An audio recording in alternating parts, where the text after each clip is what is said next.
Right now, Pittsburgh's best sports show is about to begin.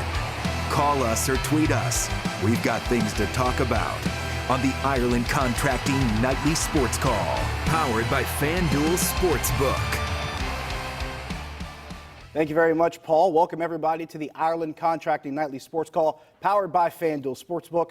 I'm your host, Josh Taylor, and we have plenty to get to this evening. We will start with a little college football. Of course, a lot of bowl games on tap for today. Penn State up against Memphis in the Cotton Bowl, and this was one that was pretty close throughout, but Penn State pulls away in the second half, and they beat Memphis 53-39. Huge day for Journey Brown, 202 yards rushing and a couple of touchdowns, and a day where defense looked like it was pretty obsolete in a handful of these games, and Penn State definitely taken to the brink here by Memphis, but they pull away in the second half, and they get the 14-point win over the Tigers. Then we have the first semifinal of the day in the college football playoff, LSU and Oklahoma. Joe Burrow, 7 touchdown passes. He ran for another touchdown, and they just absolutely destroy Oklahoma. 63-28 was the final in that one. The other semifinal going on right now, it's a tight one between Ohio State and Clemson. Ohio State led 16-14 at halftime. The third quarter just underway. We'll have highlights for that one, or should say, well, at least we'll update you what's going on with that one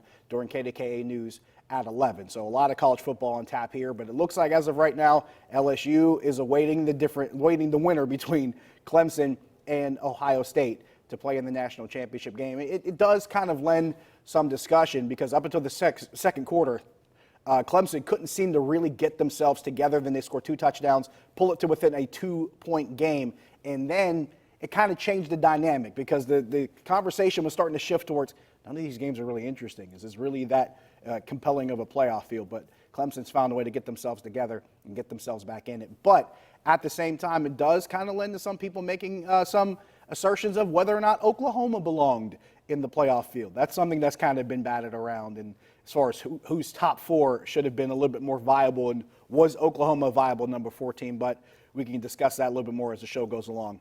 On the other side of it, let's talk tomorrow. Steelers and Ravens in Baltimore. Steelers need to win, and they also need a loss for the Tennessee Titans being beaten by the Houston Texans to get into the playoffs. If they lose, they need Tennessee to lose, they need Oakland to lose, and they need another team to actually win, that team being Indianapolis, beating Jacksonville. So a lot of crazy things have to go right for the Steelers if they don't win tomorrow in Baltimore. The simpler thing is beat Baltimore and hope Houston finishes the job against Tennessee. That's probably the easier way to do it. Now, what makes it complicated going into this game for the Steelers is a lot of questions on offense. What are they going to do? No Marquise Pouncey in this game, no James Conner in this game.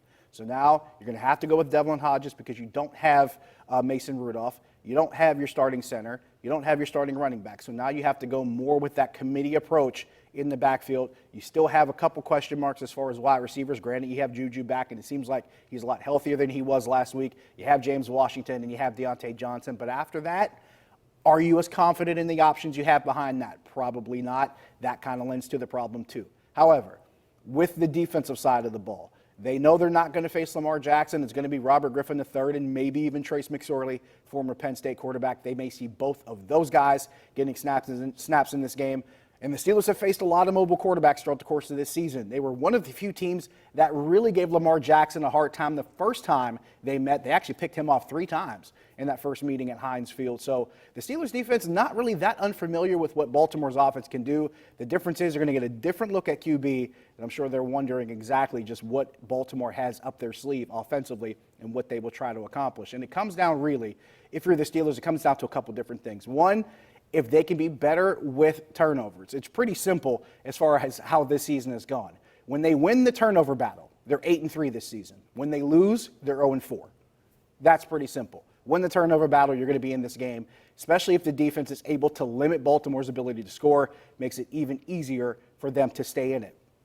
Had some highlights earlier. Penguins and Predators in a wild one at PPG Paints Arena, 6-4 the final score in that one. Patrick Hornquist back in the lineup. He missed 10 games with a lower body injury, and the Pens got hot early. They scored a couple goals in the first minute of the game.